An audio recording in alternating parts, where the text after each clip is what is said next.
Yeah. All right. So I will try to make this as not boring lecture style as possible. And if you have any questions, feel free to speak up. We really want this to be more of a discussion. And we're using the slides to help guide discussion. But if something comes up or you have a question or there was a similar patient case that you want to briefly talk about, feel free to let us know. So here are the objectives. We're going to talk about how to create a safe opioid regimen based off of a patient case that takes into account past experience with opioids or if a patient is opioid naive. We'll also take into consideration pain severity, and organ function, and also specific characteristics unique to a specific patient case. And then, of course, we're going to do a lot of math. And then we're going to talk about some of the side effects of opioids and how we manage those. So to start off with, this is Lorraine Jackson. That is not a real patient. She's a 54-year-old Caucasian woman with metastatic lung cancer. She has bony metastases to thoracic and lumbar spine and the right femur, and she has a new T12 pathological contraction fracture and with an impending pathological fracture of the right femur. And then she shows up into the emergency department for acute pain crisis. And let's say your team has been, let's say you're on the admitting team and you're going to admit her to the hospital. So here are some of her vital signs. Her heart rate is elevated at 120.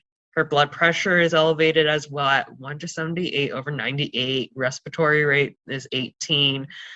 When you try to do a pain assessment with her, she doesn't give you a pain score using your, what's your pain on a 0 to 10 scale.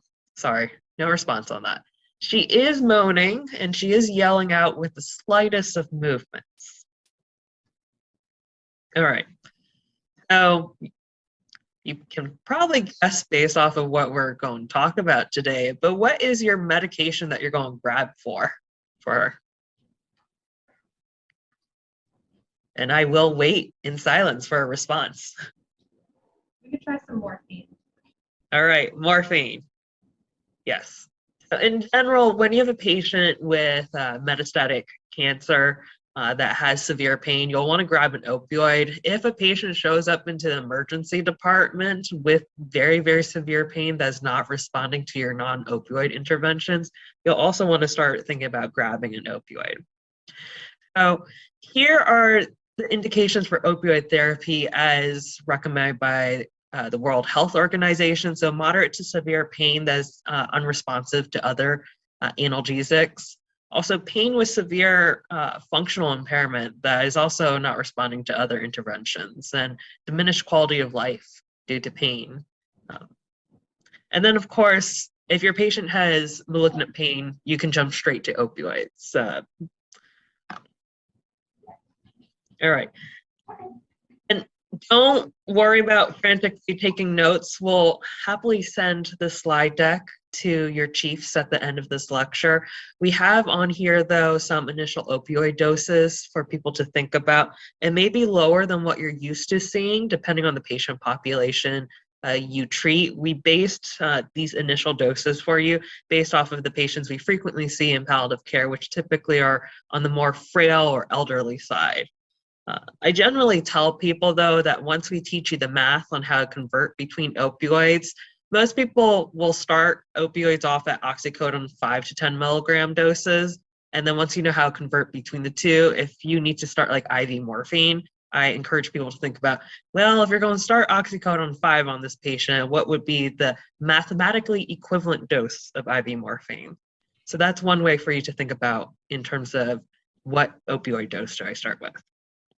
And Jen, I have a question. If Go ahead. we're seeing a patient in an emergency room or kind of for the first time, do you recommend that people look at the med kind of list of what patients are on outpatient before kind of thinking about this? Or what are your recommendations about kind of home, learning about their home regimens before we start opioids?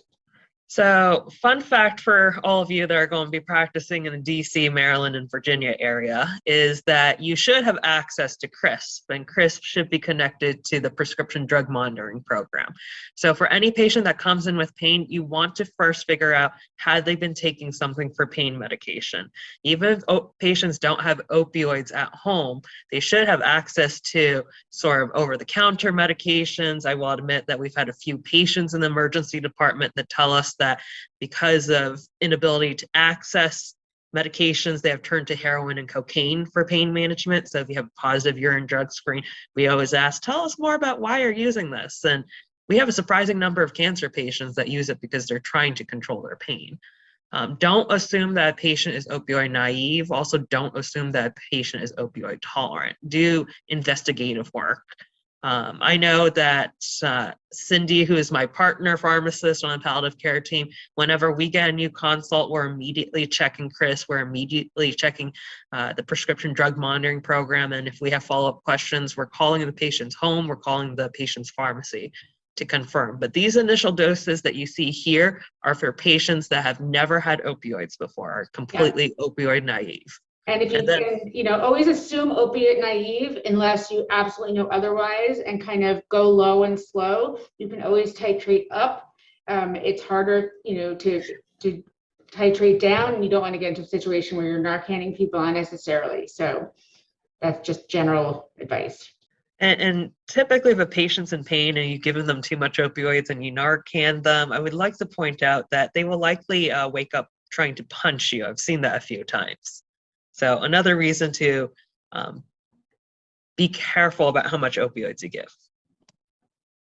All right, on that note, thank you, Dr. Coles. So for the purposes of this exercise, Lorraine Jackson is opioid naive. She has no impaired end organ function, and she's she's in a lot of pain. So just FYI, you don't want to start oral medications on a patient in severe pain because your oral opioids will tell people that if you're lucky, they'll start working in 30 minutes, but most people, it will take at least 60 minutes for the opioids to start working. So any ideas of what opioid regimen you want to start Ms. Jackson on? Feel free to throw out a regimen. 4 milligrams is totally okay.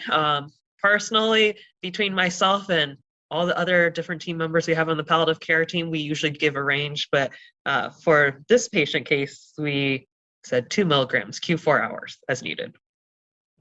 All right, so we did talk about choosing morphine, but really, we have a lot of opioids. How do you choose between them? So the first major thing we want you to think about is end organ dysfunction. And we want you to first look at a patient's renal function.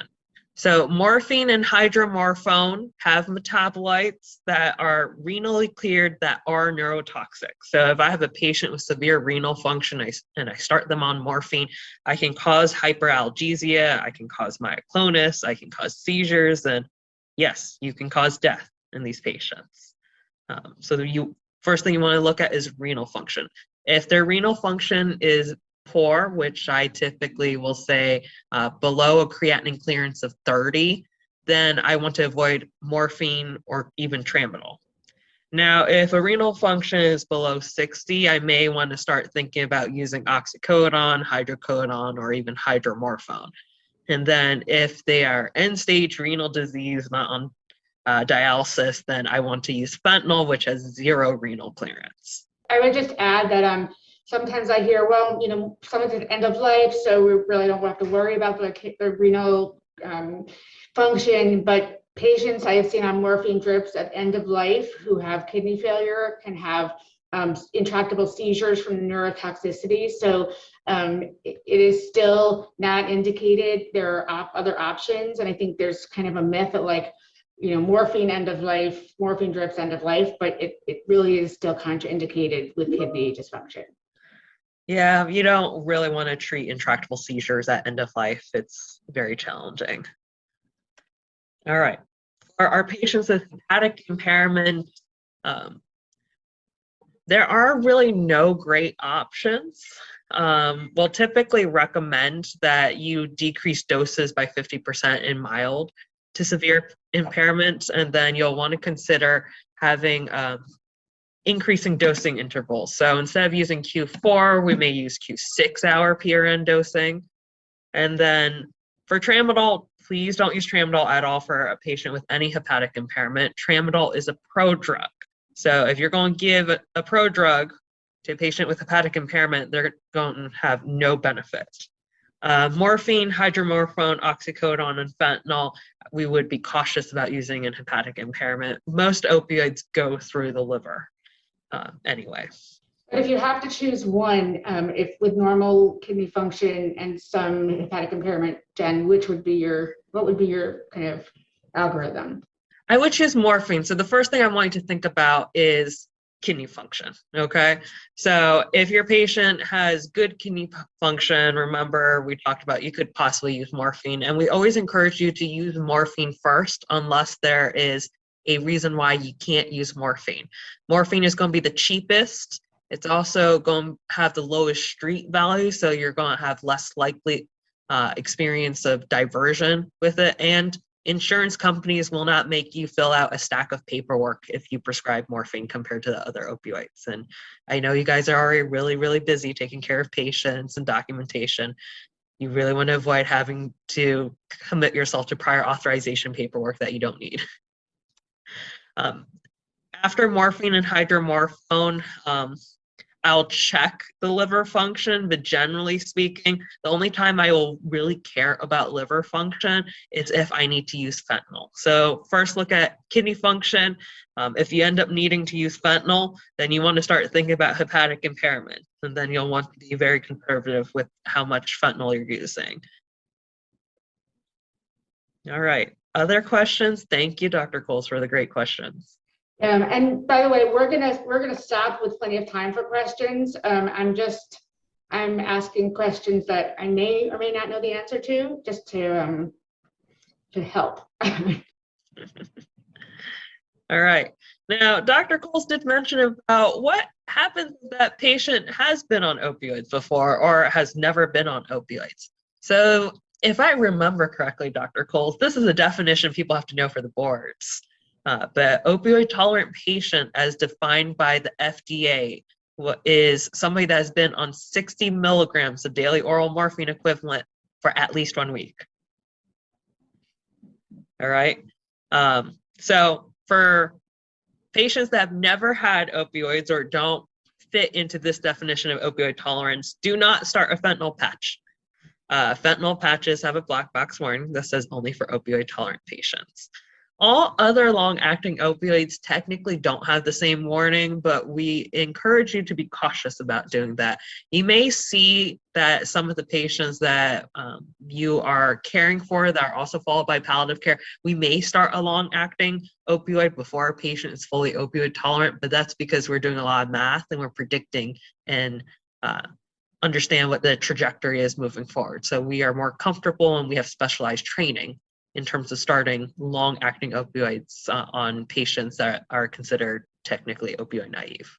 Yeah, let me jump in here for a minute. So if somebody comes in on a fentanyl patch, you can continue to have the patch on in most circumstances, and we can work with that. Now, that said, fentanyl patches, sometimes kind of get lost when people aren't completely undressed, and so that's when kind of using CRISP and really getting a good history. Fentanyl patches are not used for acute pain. So they take 24 to 36 to 40 to 72 hours to reach steady state, which is why— Actually, they don't. Actually, you will see effect in 72 hours, but steady state takes 5 to 7 days. Yes, corrected. Thank you. This is why Jen is smarter than I am. So the basic teaching is that you can't increase the dosage, but really before 5 to 7 days because you really want to see effect. But if somebody comes in and they're not tolerating PO and people are saying, well, we don't want to do IV, so just put a fentanyl patch in, that is not going to help their pain for, at minimum 24 hours. So it is not an acute pain medication. But if somebody comes in on it, you do have to factor in that they are getting some basal dose of some fentanyl.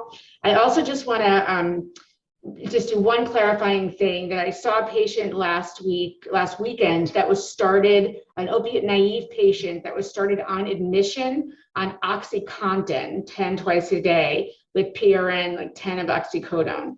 So for an opiate naive patient, if you're going to start opioids, we prefer, short acting only. Don't start somebody on OxyContin in the emergency department, despite what Purdue Pharma people, wants you to do. We have not done dose finding yet, and it is really not something that you want to start in the emergency department or on admission if somebody is opiate, naive.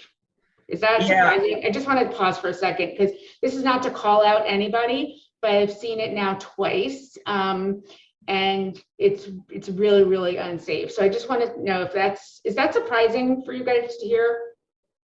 But if you start an opioid naive patient on a long acting without doing any dose finding and you don't have any specialist training, that is grounds for a lawsuit.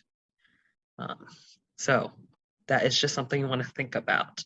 The way to get around that, sometimes what you'll see our team do is we'll do scheduled short acting around the clock. And once the patient has demonstrated tolerance in 48 hours, that is enough justification for a specialist to start a long acting opioid. Another thing to think about is, yes, fentanyl patches take a long time. All the long-acting opioids take a long time to start working. Even the pills take at least 48 hours to start before they reach steady state. So if a patient's in really acute pain, you need to use a short-acting.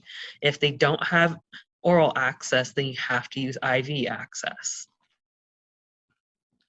Questions? What do you mean by specialist? So a specialist would be somebody that has specialized training in pain management. So in this hospital, I believe it would be anyone on the palliative care team or anyone in the acute pain service or part of anesthesiology would be ones that like legally could be justified in starting a long acting.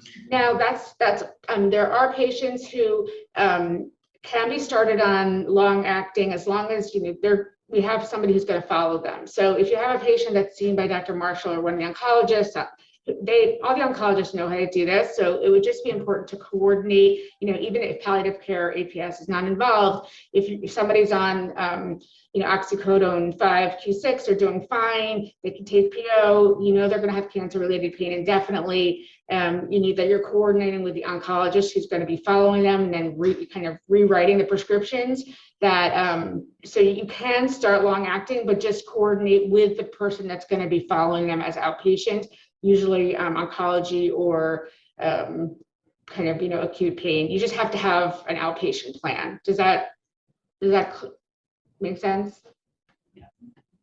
Yeah, we usually recommend within 1 to 2 weeks of discharge, which I believe is usually when you'll want to follow up with outpatient prescriber. So right. Hospitalists, you all can and start long acting. If it's a patient that you're uncomfortable, we do like to get involved, but there are certainly situations and the hospitals are trained in this, but you just have to have somebody who's going to be following it because if you send them home with long actings and then they run out without somebody who's going to be managing it as an outpatient, they'll get in trouble. Yeah. On that note, if you have a patient that is opioid tolerant and comes in with altered mental status, I do understand that you want to make sure that the opioids are not contributing to the mental status, but for anyone that is opioid tolerant, they can go into withdrawal, which can worsen mental status. So if you did want to decrease opioids significantly in an opioid tolerant patient, decrease it no more than by 50%. Otherwise, you're going to get withdrawal symptoms. Okay, when titrating opioids, now that you've started an opioid on Miss Lorraine Jackson, she's now post-op surgery. She's used morphine 2 milligrams IV every 4 hours, 6 PRN doses. Pain is uncontrolled at rest, and she rates it as a 10 out of 10. Her liver and kidney function are within normal limits. So now our question is, your IV PRN morphine is not working. She's using the max amount of doses. What do you do now? So here are very simplified steps on how you would titrate opioids. So the first thing you'll want to do is for inpatient, you'll want to calculate how many opioids they've used in the last 24 hours. And then, and note that this algorithm is based off of a patient that has malignant pain. So after you've calculated how much opioids they used in the last 24 hours, you want to use that number to calculate a new around-the-clock opioid dosing. So this is in a situation when a patient would need basal opioids. Then once you've created a basal opioid regimen or around-the-clock regimen, you'll want to figure out then what the PRN opioid regimen is. And then your dosing interval for your scheduled opioid is going to be based off of what opioid you choose and what route. So in terms of calculating the last 24-hour opioid use, you'll want to include any PRN opioids that the patient has used that are consistent. So for instance, I have a patient whose pain is 8 out of 10. They have PT every single day, 3 times a day. I don't think that's realistic, but let's just say that is happening, and they are trying really hard to get up out of bed and move around their room. And they consistently use their PRN doses at least 3 to 4 times every single day. So you'll want to include that. And then if the pain is uncontrolled significantly in the last 24 hours, you'll want to include everything, including your one-time doses, including any long-actings you're using, and so forth. All right. So Miss Lorraine Jackson, if we go back, she was using 2 milligrams IV every 4 hours, and she used 6 PRN doses. So in total, how much IV morphine has she used in the last 24 hours? Oh. Yes. All right. Now we know she's used 12 milligrams of IV morphine in the last 24 hours. The next thing we need to think about is we need to create a new around-the-clock opioid dose. So for our patients whose pain is uncontrolled using as needed, you'll want to start thinking about doing like scheduled opioid dosing. So next thing you want to think about is this patient's pain controlled? Because if it is, then the last 24-hour dosing is probably the dose they need around the clock. If the pain is uncontrolled, though, they probably need more opioids than what they've received in the last 24 hours. So what we recommend is you take that number, use that 12 milligrams of IV morphine, and you'll increase the dose by a specific percentage range depending on the severity of the pain. And this is sort of the textbook style of titrating opioids. I do acknowledge that in actual clinical practice, there may be a little bit of art mixed in, but we're going to go textbook style for right now. So how severe is Miss Jackson's pain? Severe. All right, so give me a new 24-hour IV morphine usage. 18 milligrams. Okay. Yeah, 18 would be going on the lower end, or you can do 24 if you want to go on the higher end. All right. Now you have how much opioids your patient needs in a 24-hour period. The next thing you want to start thinking about is an appropriate dosing regimen. I'm just going to give this to you in the interest of time. So for IV opioids, we typically will do Q3 to Q4 hours scheduled around the clock. For orals, we'll sometimes use 4 to 6 around the clock, and a little bit of that is driven because of how much insurance will cover. All right. Now, once you've figured out around the clock dosing, you can now calculate how much as needed you use. So in order to calculate the as needed, your PRN dose is going to be 10 to 15% of your total daily scheduled dose. So if you are going to give your patient 18 milligrams of IV morphine around the clock, then your as needed dose, individual dose, is going to be 10 to 15% of that 18 milligrams of IV morphine. And unless there is a very good reason why you don't plan on giving as needed opioids for a patient, for any patient that is on scheduled opioids, you'll want to provide them a breakthrough, especially if you're still dose finding. Okay, I'm going to speed through this also in the interest of time. So here's the math, but your nurses won't actually be able to pull up 1.8 to 3.6 milligrams. We rounded up to the nearest full milligram. And I would say we really actually do not recommend that you give like ranges. Can you go back to the previous slide? So don't do Q3 to Q4, like pick one. Because, yeah, there are ranges here for the math that for the purposes of math. But in actual practice, please don't do ranges. All right. So let's say Miss Lorraine Jackson develops an AKI on hospital day 2. Pain is still severe. What opioid would you use? Would you keep her on IV morphine or would you switch her to something else? Technically, if she was only using as needed, I would consider Dilaudid. But for a patient that is on schedule around the clock, I would actually consider using a fentanyl IV PCA in this case. Especially with the AKI that it is quite severe if we're going from within normal limits up to a serum creatinine of 4.2. But we have used hydromorphone IV in the past. And oxycodone oral is not appropriate because the patient's still in severe pain. Fentanyl patch, as Dr. Coles mentioned, not really great if the patient's pain is still severe and we're still doing dose finding. And then, of course, you don't want to use morphine IV if the patient has severe renal impairment. Okay. Well, let's say we're now on hospital day 6. Her pain has now improved.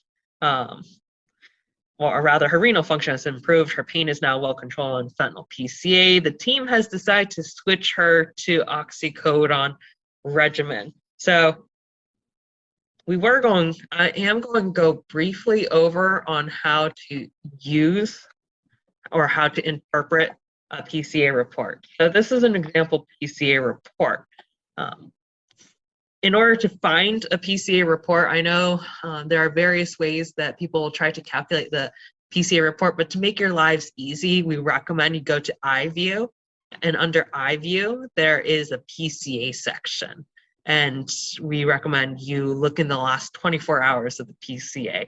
Our team will typically go from 7 a.m. the previous day to 7 p.m. of the current day in order to do our 24-hour counts. And a PCA report will typically tell you the current date, as in like when the actual column or data point was charted. Then they'll tell you the last time that the PCA was checked or cleared. And the reason why I want to do that is the Alaris pumps that we use for the PCA are cleared out every single time we document a data point. All right.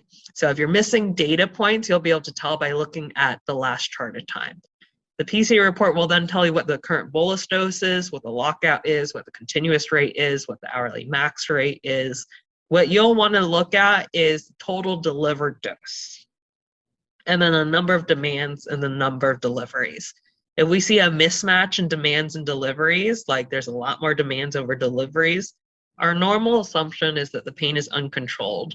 Of course, we always want to double check that the patient actually knows how to use the PCA and that they aren't just pressing the PCA, or there's another reason why that they're pushing so much.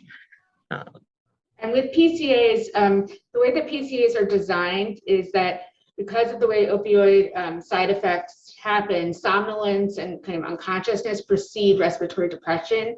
And so it's really, really important if there's family in the room that people are educated that they cannot press the button for the patient, because the PCA has that kind of safety mechanism built into how, that a PCA is designed for. So does that make sense?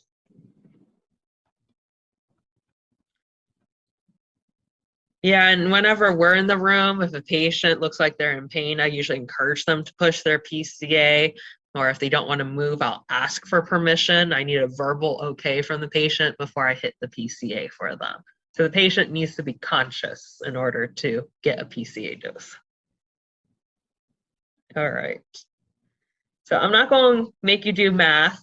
If you want to do all that math on the fentanyl PCA, please do a rotation with us and we'll go more in depth on how to calculate and read the PCA. Or when you get these slides, Jen and I are absolutely available to go over things with you, and we have opioid worksheets if that's your jam. We like to do them because we're nerdy, but we're happy to kind of go over these things in depth, even if you're not rotating with us. Yeah. All right. But before I show you all the math for doing a PCA to oral conversion, I'm going to give you this opioid conversion table. So again, don't need to memorize it right now.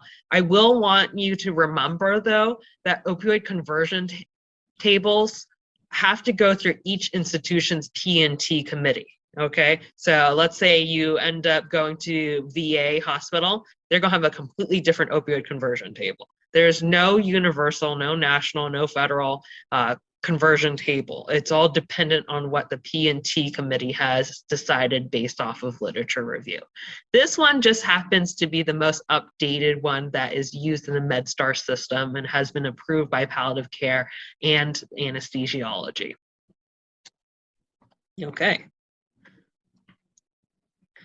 So how do we calculate daily oral morphine equivalent? That's what our team uses. Sometimes you'll see MMEs, you'll see OMEs. They all mean the same thing. So for us, fentanyl, one thing about fentanyl is that, or at least I think it's fun, I think it's a pain in the neck for everyone else, but whenever you do the PCA, they'll give you micrograms, but for purposes of converting fentanyl between different opioids, you have to use micrograms per hour. So if you do a 24-hour count, you got to divide your number by 24 hours. All right. A daily oral morphine equivalent for fentanyl, based off of the table that I previously showed you, daily oral morphine equivalent is 294. And you're probably thinking that's a pretty high number. And I'm thinking, yeah, that's a high number, but you also have a patient with metastatic cancer. Okay. Then you'll want to calculate equal analgesic doses. I've given you examples.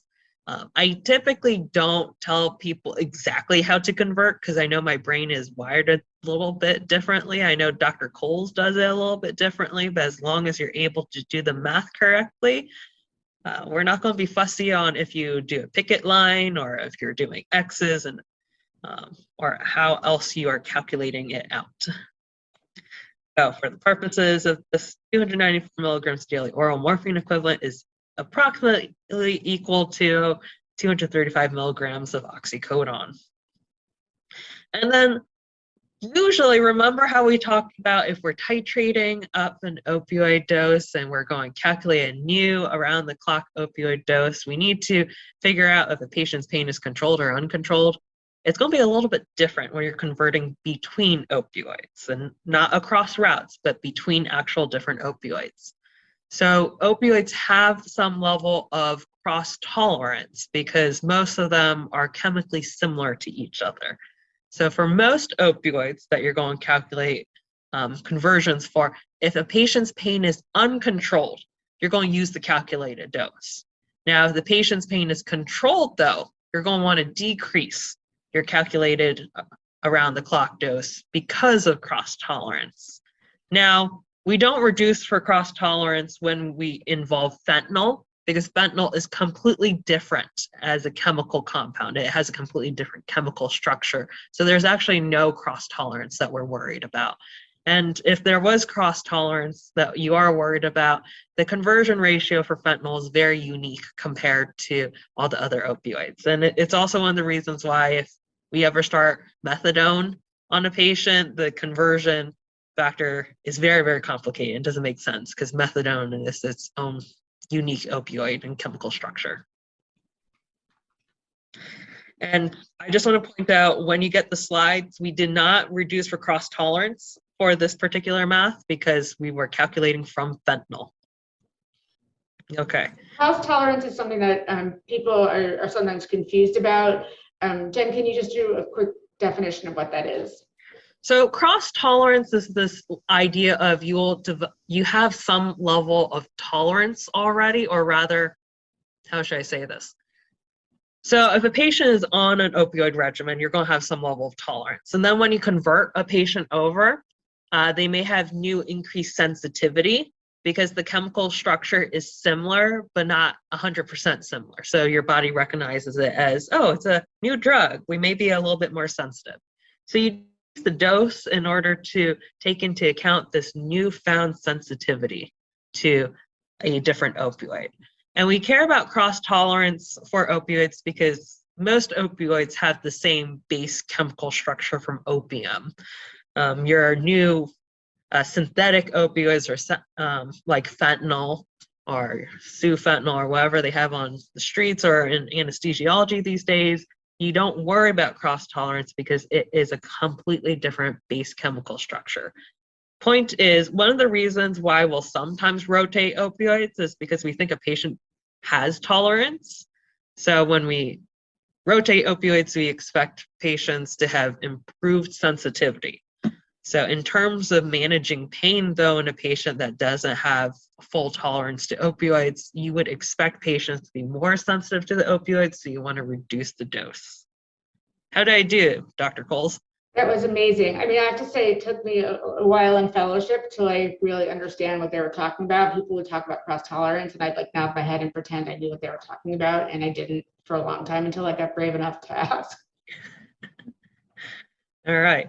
So on here, you'll notice that we considered starting a long-acting opioid for this patient, in which case most people, you'll want to start Q12-hour dosing on long-acting opioids. There are a few times that you'll see us recommend Q8-hour dosing based off of patient's pain or end of dose failure and what the data says. All right.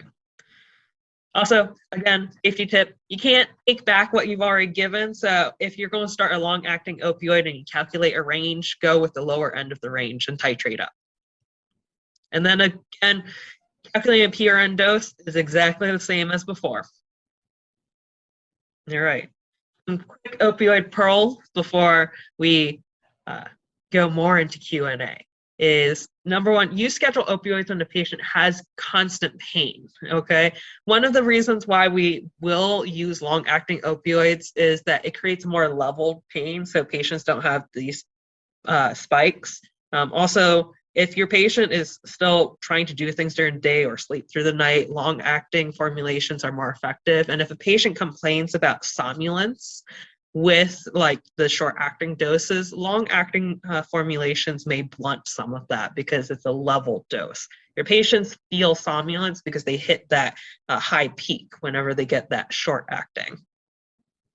And then if you don't dose it correctly, like we care a lot about the dosing interval for our patients when it comes to long acting.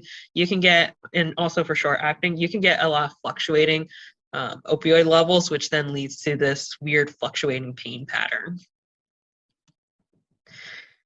You also want to think about if my patient has end of dose failure versus breakthrough pain or incidental pain.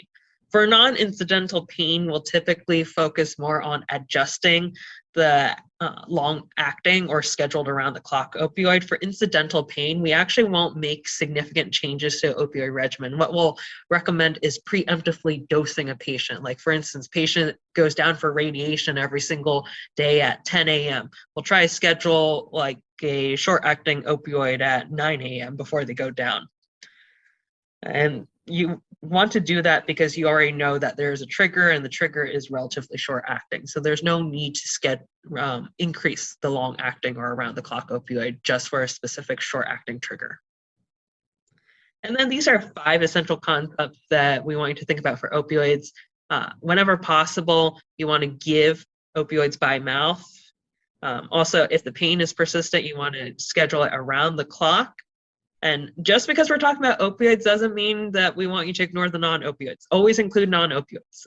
Even for patients with malignant pain, we're always thinking about non-opioids to help with pain management.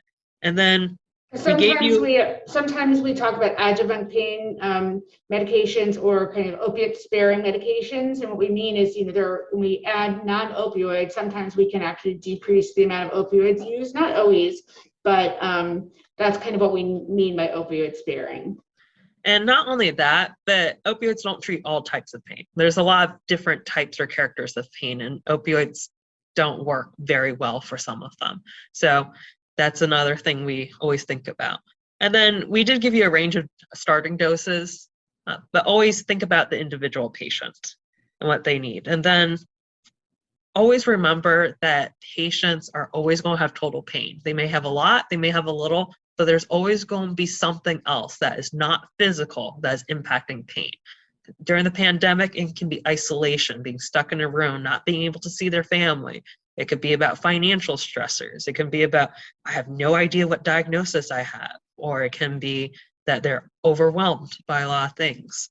So always think about non-physical things that are also affecting pain. It's one of the reasons why our team also has 2 social workers and a chaplain, and we work with musician volunteers. All right, and then very quickly, side effects for opioid. Constipation is probably one that you've heard about a lot. Patients are not going to develop tolerance to constipation, so please, please, please, any patients, especially if they're on scheduled opioids, give them a bowel regimen. I'm not fussy about which one you start with, but please give them a scheduled bowel regimen, not as needed, scheduled. Nausea and vomiting is one. We might switch to different opioid to help with that. Sedation, cognitive impairment. I usually tell patients, give us a week for you to develop tolerance. And this is rare, but it can happen. You can have bladder dysfunction and you can have urinary retention. I've seen that a few times for our patients. And then for patients that are on opioids chronically for very long terms, this is one of the reasons why for a patient that goes into remission, we'll try to taper them down of opioids. They can have hyperalgesia, they can have androgen deficiency. There are a good number of patients that may need testosterone. You can have immunosuppression with chronic opioids, of course, physical dependence, and then sleep disturbances. Opioids actually destroy your sleep architecture when they're taken very long term.